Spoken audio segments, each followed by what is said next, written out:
harapannya adalah untuk terus mencerdaskan peserta didik kita, mencerdaskan anak didik kita, dan ini sebuah yang terus kita kawal. Dan mengapa disebut dengan sebuah sistem? Karena tentu karena adalah sistem. Ketika sistem ini maka ada sub-subsistem yang harus dilalui, yang harus digerakkan, yang harus dijalankan. Banyak hal yang sudah dilakukan dari tahapan-tahapannya, dari mulai tahapan sosialisasi, pengawalan, kemudian rekrutmen dan sampai pada pembinaan dan lain dan terus seterusnya. Ini yang terus dilakukan. Nah, pada kesempatan ini bagian dari sistem program sekolah penggerak ini ada yang disebut dengan atau subsistem atau yang disebut dengan kegiatan perencanaan berbasis data. Ini yang akan kami sosialisasikan pada Bapak dan Ibu pada kesempatan ini. Bagaimana perencanaan berbasis data itu, mengapa harus ada perencanaan berbasis data, untuk apa, dan bagaimana cara kerja perencanaan berbasis data itu, bahkan lebih jauhnya lagi untuk apa gitu. Pemanfaatannya ini yang akan kita sama-sama diskusikan. Untuk mengawali kegiatan ini tentu mudah-mudahan acaranya ini memang karena ini adalah sifatnya sosialisasi, maka pada kesempatan ini terima kasih Pak Kabid sudah memfasilitasi, sudah mempertemukan kami dengan para pelaksana, para petugas.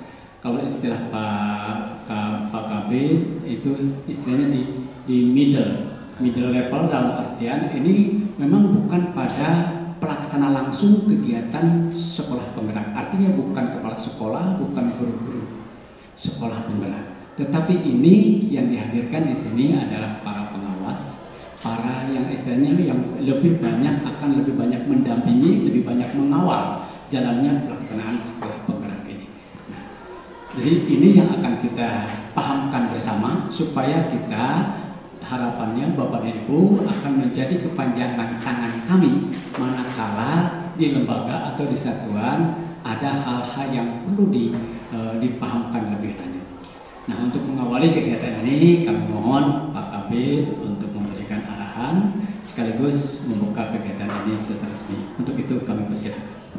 Bapak dan Ibu, perlu Bapak Hidayat, Ibu Rina, perlu saya sampaikan, insya Allah yang hadir di sini saya hitung sudah pas 15 orang, ya, sesuai dengan undangan, dan yang kami undang sesuai dengan petunjuk dari LPMP. Sebagian ada yang pas, sebagian sedang berhalangan hadir, ya Ibu ya. Saya atas nama dinas merasa berbahagia karena hampir setiap minggu bertemu baik dengan LPMP, dengan P4TK PLB, ya, dengan PP PAMU, Dikmas, dan sebentar lagi kita akan melebar dengan P4TK Penjaskes, dengan P4TK IPA sudah selesai, dan P4TK Penjaskes ternyata kaitannya dengan PSP juga, Bu. Jadi semakin terbuka sekarang, saya semakin tahu jejaringnya gitu ya, sebagai tahu jejaring pengembangan sekolah penggerak ini luar biasa Pak Sony ya, dari semua lini ya, di semua lini di Kemendikbud terlibat, baik di Dirjen Dikdas, di Dirjen PAUD, Dikdas dan menengah, kemudian Dirjen PTK, ke bawahnya ada PP PAUD dan Dikmas, ada LPMP, P4TK, TK dan PLB, P4TK Penjaskes sudah mulai terjun sekarang Pak, akan mengadakan pelatihan bagi 90 guru Penjaskes dan 30 guru BK. Nah, insya Allah tanggal 15, 16, 17 di Bandung. Ya. Ini sangat luar biasa insya Allah. Ya, saya sangat bersyukur dengan kegiatan-kegiatan yang terus-terusan bergulir di Kabupaten Garut, terutama dibimbing oleh Kemendikbud, dari LPMP, dari PP PAMU dan seterusnya. Karena kalau saya boleh mengevaluasi kegiatan-kegiatan yang dikolaborasikan secara sinergitas, ternyata lebih berkualitas Bu dari sisi proses ya. Dari sisi prosesnya karena kita saling mengendalikan ya, dari saling mengendalikan. Kemudian yang sangat saya terima kasih berkenaan dengan keterbatasan APBD Kabupaten Garut yang sebenarnya terbatas gitu ya. Apalagi untuk pelatihan-pelatihan itu sangat sulit kita anggarkan dari APBD. Ya, kalau untuk fisik masih kita bisa anggarkan, tapi untuk pelatihan agak jarang. Sehingga ketika ada kegiatan-kegiatan seperti ini, waduh luar biasa. Jadi nilainya tak terhingga gitu ya, tak terhingga karena dari sisi ilmunya, keterampilannya, kemudian dari sisi pembiayaannya tidak bisa dihitung dengan kalkulator. Nah, di minggu ini juga kita sedang intensif dievaluasi oleh Bapak Kepala Dinas. Kinerja Dinas Pendidikan sedang dievaluasi oleh Bapak Bupati langsung, ya, oleh Bupati langsung dan Pak Wakil Bupati berkenaan dengan evaluasi kinerja yang berkaitan dengan sektor-sektor yang mendukung IPM, yaitu pendidikan, kesehatan, dan ekonomi.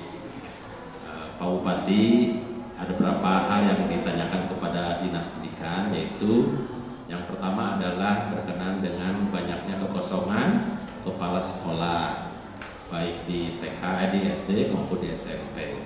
Data yang ada di kami untuk SD ada 450 kepala sekolah yang kosong. 450 sekolah yang kosong tidak ada kepalanya gitu. Ya, sampai Pak Korwil kesibukan menempatkan PLT. Kadang satu orang ya dia punya di induknya, kemudian dia menjabat sampai 2 sekolah Pak. Jadi dia pegang 3 sekolah. Ini sangat mengkhawatirkan ya Bu ya. Ya kemudian ya mendingan Pak Berkat agak jauh ya. Yang ketiga untuk SMP ada 17 sekolah yang sudah kosong, apalagi yang sekolah-sekolah yang besar, yaitu seperti Samarang 1, Tarogong Kidul 1, Lele 1, Pamumpuk 1, yang satu-satu banyak yang kosong. Ini sangat mengkhawatirkan, tapi insya Allah kita sedang berproses untuk pengadaan calon kepala sekolah. Dan kita sudah meluluskan kemarin 10 orang untuk calon kepala SMP, 110 untuk kepala sekolah SD, 35 orang untuk pengawas dari TK, SD, dan SMP. TK-nya 3 yang lulus, kemudian SD 23, SMP 9 pengawas. Nah sekarang sedang proses lagi, insya Allah tanggal 4 Desember sudah final, 51 orang calon pengawas, kemudian 50 calon kepala sekolah, tapi masih jauh dari kebutuhan. Kemudian Pak Bupati bertanya lagi tentang kualitas guru, ya, kompetensi guru. Itulah evaluasi Pak Bupati kepada kita semua, bukan kepada Pak Kadis saja. Karena Pak Kadis tidak ada artinya, ya, tanpa didukung oleh kita semua, termasuk evaluasi terhadap kepala bidang, evaluasi terhadap kepala seksi, dan evaluasi terhadap semua wadah-wadah profesional. Saya punya gagasan, makanya sering komunikasi dengan wadah-wadah profesional, sering melibatkan wadah profesional dalam berbagai kegiatan. Saya punya gagasan dan punya keyakinan bahwa untuk mendongkrak kuantitatif maupun kualitatif pendidikan itu harus melakukan pemberdayaan terhadap wadah-wadah profesional. Wadah-wadah profesional itu yaitu bisa PGRI, kemudian KKPS, kemudian KKG. Kalau di SD ada KKKS, kelompok kerja kepala sekolah. Di SMP ada MGMP, ada MKKS, kemudian ada Rayon, ya, kemudian ada Himpaudi, kemudian sekarang ada lagi Pokja Paud ya, Bu kasih ya, Pokja Paud. Banyak sekali. Nah, wadah-wadah ini jangan hanya dibentuk lalu tidak diberdayakan. Makanya Pak, mungkin Bapak Ibu, saya untuk menghandle kesibukan top manager di Dinas Pendidikan, makanya sering kita undangnya adalah para pemegang di wadah-wadah profesional. Ya, sekarang adalah perencanaan berbasis data. Ini dua hal yang kalau mata uang itu dua sisi mata uang ya Pak ya, antara digitalisasi dengan data. Sekarang mah tidak bisa dipisahkan, mengolah data pasti nggak mau digitalisasi. Nah, Ibu Bapak bukan bertugas sebagai operator, untuk mengolah data, tapi bertugas sebagai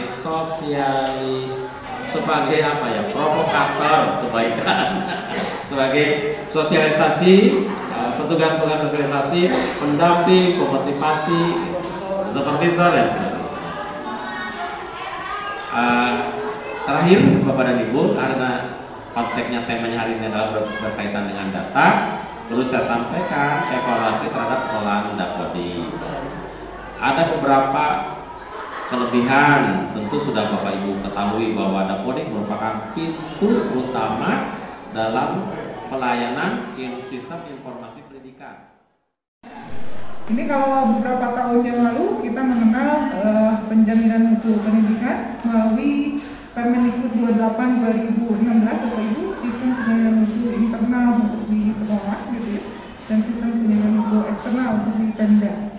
Nah, untuk saat ini kami akan sampaikan kebijakan baru yang kaitan dengan pemberlakuan perencanaan berbasis data ini, yang ini khusus untuk sekolah penggerak dulu, di mana sekolah penggerak mendapatkan berbagai macam kebijakan dan arahan dan program-program baru terkait dengan pembelajaran paradigma baru, pengelolaan sekolah, digitalisasi sekolah, dan berbagai hal lainnya yang semuanya mengusung pada konsep merdeka belajar seperti ini ya. Sehubungan dengan ini pun sama, perencanaan berbasis data itu pun dalam rangka juga mensukseskan buat program merdeka belajar pada akhirnya, di mana itu tidak bisa mengubah langsung dalam proses yang ada di sekolah, tapi itu semua harus juga didukung oleh elemen lainnya atau standar lainnya, atau juga komponen-komponen lainnya. Satu diantaranya adalah bagaimana nanti daerah juga harus dapat membuat perencanaan pendidikan yang itu berdasarkan kepada data yang valid dan akurat ya, seperti itu Bapak Ibu. Dan ini dasar hukumnya Bapak Ibu. Jadi perencanaan berbasis data ini dan juga program peningkatan mutu pendidikan didasari atau dilatar belakangi oleh dasar hukum. Yang pertama Undang-Undang Nomor 20 2003 tentang Sisdiknas, kemudian Peraturan Pemerintah 57 tahun 2021 kaitan dengan standar nasional pendidikan. Seperti yang kita tahu bahwa standar nasional pendidikan yang kita lakukan sebelumnya itu sudah ada revisi atau sudah ada perubahan. Jadi kita mengacu kepada standar pendidikan yang baru, yaitu Nomor 57 tahun 2021. Kemudian juga Permendikbudristek Nomor 17 2021 tentang asesmen nasional. Nanti kita akan melihat bagaimana korelasi relevansi dari asesmen nasional kepada perencanaan berbasis data ini seperti apa gitu.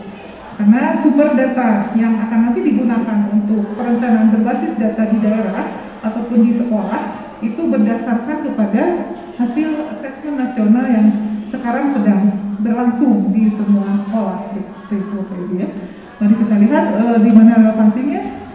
Nah ini Bapak Ibu, untuk Sisdiknas di pasal 5 ayat 1 disampaikan bahwa setiap warga negara itu mempunyai hak yang sama untuk mendapatkan pendidikan yang bermutu. Dan pemerintah berusaha untuk senantiasa melakukan peningkatan mutu dan selalu membuat pembaruan-pembaruan kaitan dengan penyelenggaraan pendidikan yang bermutu. Kemudian di pasal 11 ayat 1, ini pemerintah dan pemerintah daerah wajib memberikan layanan dan kemudahan serta menjamin terselenggaranya pendidikan bermutu bagi warga negara tanpa diskriminasi. Artinya bahwa semua orang berhak mendapatkan pendidikan yang layak dan bermutu. Oke, selanjutnya di PP SMP 57/2021 ini di pasal 3 ayat 3 ya. Ini dikatakan bahwa standar nasional pendidikan ini disempurnakan secara terencana, terarah, berkelanjutan untuk meningkatkan mutu pendidikan sesuai dengan tuntutan perubahan kehidupan lokal, nasional, dan global. Penjaminan mutu akan tetap menjadi acuan untuk perencanaan berikutnya. Karena ini tadi,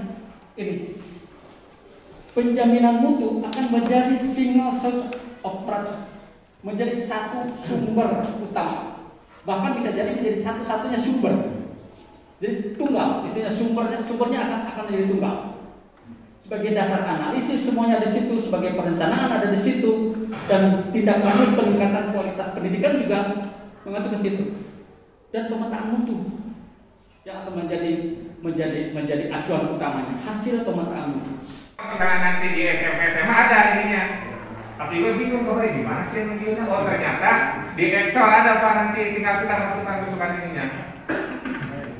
Nih ada kemampuan numerasi, kemudian ada bahasa perspektif lainnya. Ini yang level-levelnya. Sebenarnya tinggal kita menurunkan nanti. Apakah nanti ini semuanya bisa tercapai kan? Kemungkinan dalam 1 tahun tidak bisa mencapai juga Pak ya. Nah, ini. Kemudian ini untuk yang di indikator B Pak ya. Ini yang indikator-indikatornya. Misalnya ini kesejahteraan indeks kualitas pembelajaran. Ini Pak ada ini angka partisipasinya. Kemudian nanti ada level indikatornya. Kalau kategori mah ada gitu. Tapi nanti kalau misalnya kita sudah masuk di level yang SMP SMA, nanti akan kelihatan ada. Ini untuk di indikator di dimensi B. Nah, Bapak dan Ibu, aplikasi rapot pendidikan ini tentunya nanti akan kita gunakan untuk melakukan analisis ya, analisis data selanjutnya akan diapakan di sekolah. Tentunya untuk melihat kekurangannya, Bapak dan Ibu tadi sudah dikatakan bahwa setiap dimensi-dimensi ini dikelompokkan menjadi input, proses, dan output. Untuk melihat kekurangan atau kelemahan dari sekolah, Bapak dan Ibu, langsung saja kita langsung ke kelompok output, yaitu hasil belajar siswa.